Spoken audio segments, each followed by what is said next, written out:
সরকারের এই আহ্বানে সাড়া দিয়ে আমরা প্রথম পর্যায়ে কিন্তু সরকারের বিভিন্ন রাষ্ট্রের বিভিন্ন একাডেমিক বিভাগের ব্যাপারে আমাদের লিখিত সুপারিশ আমরা পাঠিয়েছিলাম।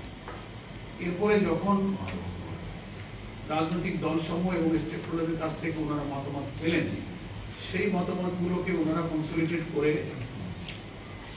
ভিন্ন ভিন্ন মত তো থাকবেই, দল যেহেতু ভিন্ন মত ভিন্ন হবে, এটাকে একটা ন্যাশনাল কনসেনসাস তৈরি করার জন্য জাতীয় ঐক্যমত্য কমিশন গঠন করা হয়েছিল। এটা headed by chief adviser professor Ali Riaz হচ্ছে কো-চেয়ারম্যান। ওনারা এই সমস্ত দলের মতামতগুলো বিশ্লেষণ করে ওনারা একটা মতামত তৈরি করেছেন, জাতীয় ঐক্যমত্য কমিশনের মতামত, সেটা সংস্কার করতেছে, সেটা আবার পলিটিক্যাল পাঠিয়েছেন। এই ব্যাপারে আপনাদের মতামত আমরা কিন্তু সেকেন্ড টাইম এই ওপিনিয়নটা দিলাম কমিশনের কাছ থেকে পাওয়ার পরে। তো আজকে ওনারা 5 তারিখে চিঠি ইস্যু করেছিলেন আমাদেরকে, 6টা রিফর্ম কমিশনের রিপোর্ট ওনারা পাওয়ার পরে সবগুলো আমাদেরকে দিয়েছিলেন। একটা বাদে 5টা কমিশনের সুপারিশের উপরে আমাদের মতামতটা খুব আগেই চেয়েছিলেন। তো আমরা আজকে 20শে মার্চ আমরা 5টা কমিশনের সুপারিশের উপরে আমরা জামাত ইসলামের যে মতামত সেটা সুলিখিতভাবে দিয়েছি। একটা হচ্ছে সংবিধান, দ্বিতীয় হচ্ছে জনপ্রশাসন, তৃতীয় হচ্ছে বিচার বিভাগ, চতুর্থ নির্বাচন প্রক্রিয়া ইলেকটোরাল প্রসেস, আর একটা হচ্ছে দুর্নীতি দমন কমিশন। এই 5টার উপরে আমরা আমাদের দলের অর্থাৎ জামাত ইসলামের সুচিন্তিত মতামত আমরা দেওয়ার চেষ্টা করেছি। এখানে আমাদের দলের নেতৃবৃন্দ, আমাদের মধ্যে সংবিধান বিশেষজ্ঞ এবং আইন বিশেষজ্ঞ, আমাদের টেকনিক্যাল টিম, আমরা এটার উপরে যথেষ্ট সুন্দর করার এবং গ্রহণযোগ্য যথার্থ উপযুক্ত করার জন্য আমরা চেষ্টা করেছি। তো সেই 5 তারিখ থেকে ধরেন আজকে 20-15টা দিনের পিছনে আমরা সময় দিয়েছি আমাদের নেতৃবৃন্দ এবং আমাদের জামাত ইসলামের সম্মানিত আমির ডক্টর শফিকুর রহমানের সভাপতিত্বেই আমাদের যেটা অ্যাপেক্স বডি আছে দলের নির্বাহী পরিষদেই এই সুপারিশমালাগুলো কিন্তু বারবার পর্যালোচনা হয়েছে। আমরা সেখানে সংযোজন বিয়োজন করেছি এবং ওনাদের পাঠানো প্রফার্মা অনুযায়ী আমরা সেটা কোনোটার পক্ষে মত, কোনোটা আংশিক, কোনোটা নতুন কোনো মতামত বা কোনো সুপারিশ অথবা একমত নই, এসব অপশন ওখানে ছিল। সেভাবেই আমরা আমাদের মতামত দেওয়ার চেষ্টা করেছি এবং সেই 5টা কমিশনের লিখিত রিপোর্ট আমরা আজকে এখানে জমা দিয়েছি। এখন আপনারা যেটা জানতে চেয়েছেন যে উল্লেখযোগ্য কি আছে, তো অনেক বিষয় লিখিত, এগুলো তো ওয়েবসাইটে চলে যাবে, আপনারা পাবেন। তো মেজর যেমন ইলেকশনের ব্যাপারে নিরপেক্ষ করার জন্য অনেক প্রস্তাব আমরা ওখানে দিয়েছি। নির্বাচন কমিশনের যারা কর্মকর্তা কর্মচারী তারা অপেক্ষাকৃত নিরপেক্ষ, প্রিজাইডিং পোলিংয়ের ক্ষেত্রে যেন তারা দায়িত্ব পালন করতে পারেন, এসব কথা আমরা আগেও বলেছি। পলিটিক্যালি যারা একটু নিরপেক্ষ থাকতে পারে না সেই সমস্ত লোকদের এড়াবার জন্য যতটা সম্ভব তাদের মধ্যে রাখা এবং নেক্সট সরকারি কর্মকর্তা যারা রাজনীতির সাথে যুক্ত হন না এর মধ্যেই এই সমস্ত কর্মকর্তাদের অ্যাপয়েন্টমেন্ট রাখবার পরামর্শ আমাদের আছে। তারপরে তো আমরা আমাদের নির্বাচনের ব্যাপারে মেজর বড় কথা বলেছি যে এই নির্বাচনটা হতে হবে প্রপোর্শনাল রিপ্রেজেন্টেশন, পিআর পদ্ধতি, সংখ্যানুপাতিক পদ্ধতিতে, যেটা আধুনিক গণতান্ত্রিক বিশ্বের প্রায় 60টিরও বেশি সংখ্যক দেশে এটা কার্যকর আছে। এটার অনেক ব্যাখ্যা আছে, সেটা শর্ট টাইমে ব্যাখ্যা বলার প্রয়োজন নেই। আমরা এই সমস্ত বিষয়গুলো এখানে উল্লেখ করেছি। সংবিধানের অনেক জায়গায় ওনারা অনেক মতামত চেয়েছেন, সেখানে আমরা দিয়েছি। এখানে নতুন নতুন অনেক জিনিস আসছে। হ্যাঁ, সংবিধানের মূলনীতির উপরে ওনারা অনেক মতামত চেয়েছেন, সেখানে আমরা মতামত দিয়েছি। তারপরে আছে ওই এক একটা ইস্যুর উপরে এক এক ধরনের মতামত আছে। মূলনীতির উপরে আমরা তো আল্লাহ তাআলার উপরে অবিচল ঈমান এবং আস্থা, এটাকে আমরা রাখার ব্যাপারে কথা বলেছি।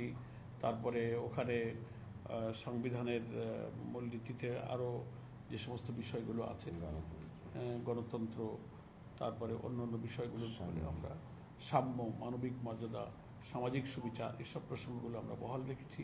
আর কিছু কিছু জায়গায় আমরা আমাদের পরামর্শ ওখানে আমরা দিয়েছি এবং ওনাদের সুপারিশের মধ্যে ন্যাশনাল কনস্টিটিউশনাল কাউন্সিল নামে একটা প্রসঙ্গ এসেছে, সেখানেও আমরা সম্পূর্ণ একমত হইনি, সেখানেও আমরা কিছু মন্তব্য সহকারে আমরা সেখানে এই সাংবিধানিক কাউন্সিলের ব্যাপারে আমরা মতামত দিয়েছি। আপনারা দেখতে পাবেন ওখানে অনেকগুলো বিষয় আছে। তারপরে জনপ্রশাসনে যে বিরাজমান বৈষম্য, অসন্তোষ বিরাজ করছে, সেটা নিরসন করার জন্য আমরা একটা মধ্যম পন্থায় যাতে একটা সাউন্ড সিভিল অ্যাডমিনিস্ট্রেশন যেন চলতে পারে, বৈষম্য যেন না থাকে, প্রশাসনকে কেউ অস্থির করতে না পারে, নিরিবিলি রাষ্ট্রের কাজ সরকার এবং রাষ্ট্র চালাতে পারে, সে ব্যাপারে আমরা বেশ ভালো ভালো কিছু পরামর্শ জনপ্রশাসনে আমরা বিচার ব্যবস্থার ব্যাপারে, তারপরে নির্বাচনের ব্যাপারে এখানে অনেক নতুন আইডিয়া এসছে, দ্বিপক্ষ বিশিষ্ট পার্লামেন্টের আইডিয়া এসছে, সেখানে আমরা আমাদের মতামত দিয়েছি। হাইকোর্টকে আমরা একমত হয়েছি, কিন্তু সেখানে আমাদের কিছু কমেন্টস, কিছু বক্তব্য আছে। হাইকোর্টকে ডিসেন্ট্রালাইজ করার জন্য ডিভিশনাল সিভিল হাইকোর্টের বেঞ্চের ব্যাপারে আমাদের প্রস্তাব ছিল, সেখানে আমরা কিছু মন্তব্য সহকারে আমরা বলেছি। এরকম অনেক কথা আছে, শর্ট টাইমে তো আমরা পক্ষে মতামত দিয়েছি। জনগণকে বিচার মানুষের কাছে নিয়ে যাওয়া, আর এত লক্ষ লক্ষ মামলা পেন্ডিং জট হয়ে আছে, মানুষ তো বিচার পাচ্ছে না। এক একটা মামলা থেকে তার বিচার 10 বছর, 20 বছর, 30 বছর চলে যাচ্ছে, বিচারপতি নিয়োগের আইনের ব্যাপারেও নতুন চিন্তা আমরা দিয়েছি। তো সেগুলো আর কি আপনারা দেখতে পাবেন। আমরা জাস্ট আজকে জমা দিতে এসেছি, ফর্মাল জমা, তাই আপনাদের সঙ্গে দেখা হলো। এবং বাংলাদেশ জামাত ইসলামী চায় একটি অবাধ, নিরপেক্ষ, গ্রহণযোগ্য নির্বাচন। সেই জন্য আমরা সরকারের এই সংস্কারমূলক কাজে কিন্তু সহযোগিতা করছি, এটা হচ্ছে বড় কথা। এবং সেই সংস্কারমূলক কাজে উনি প্রফেসর আলী রিয়াদ সাহেব চেয়ারম্যান, উনি তো বললেন যে এটা একটা টাফ জব, যে সব দলকে একটা ব্যাপারে একমত করা কিন্তু কঠিন একটা জব ওনারা নিয়েছেন। এ ব্যাপারে আমরা ওনাদেরকে কথা দিচ্ছি। আমরা সরকারকে সংস্কার, অন্তত নির্বাচন নিরপেক্ষ করে একটা সুন্দর রাষ্ট্রের রাষ্ট্রপতি, প্রধানমন্ত্রী, সাংবিধানিকভাবে কাঠামোগুলোতে যে সমস্ত প্রশ্ন ছিল, ক্ষমতার ভারসাম্য ছিল না, এগুলোকে ফিরিয়ে আনার ব্যাপারে আমরা খুব সমর্থিত করে ভালো কিছু পরামর্শ আমরা মতামত দিয়েছি। আমরা রাখার পক্ষে বলেছি, কিন্তু সেখানে আমাদের কিছু ব্যাখ্যা আছে।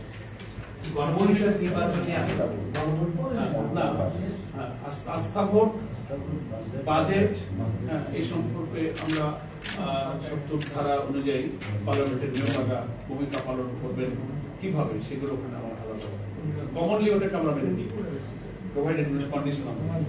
গণপরিষদের ব্যাপারে তো 2-3 রকম মতামত আছে। আমরা গণপরিষদটা প্রয়োজন হয় একটা দেশে, একটা নতুন সংবিধান প্রয়োজন হলে একটা কনস্টিটিউয়েন্ট কাউন্সিল গঠন করা হয়, গণপরিষদ। সেই কাজটা অনেক সময় পার্লামেন্টও করতে পারে, প্রয়োজন গণপরিষদও হতে পারে, সবটারই সুযোগ সেখানে আছে।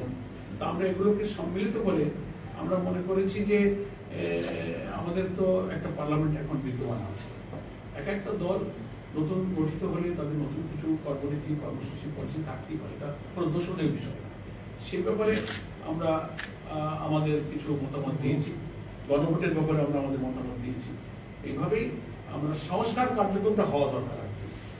আমাদের 5ই আগস্টের অর্থাৎ জুলাই অভ্যুত্থানের এই দেশের মানুষের যে চেতনা, এই যে 2000 মানুষের জীবনদান, 30,000 মানুষ আহত হয়েছে, একটা চেতনার ভিত্তিতে তারা জীবন, ফ্যাসিবাদকে বিদায় দেওয়া, কর্তৃত্ববাদী শাসন না হওয়া, লুটপাট, অনাচার, সাংবিধানিক কাঠামোগুলো সবকিছুকে তছনছ করা হয়েছে, পলিটিসাইজ করা হয়েছে, করাপ্ট হয়ে গেছে।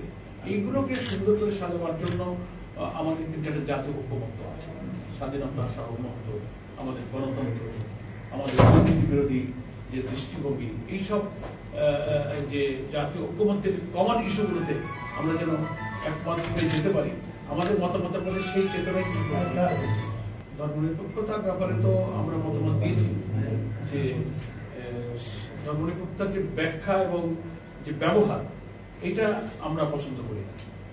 আপনারা কি বলেছেন না, আমরা ওখানে লিখিতভাবে বলেছি, দেখবেন আমার অত ডিটেলস কথা তো আর এখানে অতটা আমরা আগের থেকেই জামাত ইসলামের নির্বাচনের সময় নিয়ে যে অবস্থান আমাদের সম্মানিত আমির জামাতে বলে আসছেন, আমাদের সব নেতৃবৃন্দ একই অবস্থানে আছে। আমরা কিন্তু নির্বাচনের দিন, মাস, বছর, ঘন্টা কিন্তু কখনো আমরা বেঁধে দিইনি।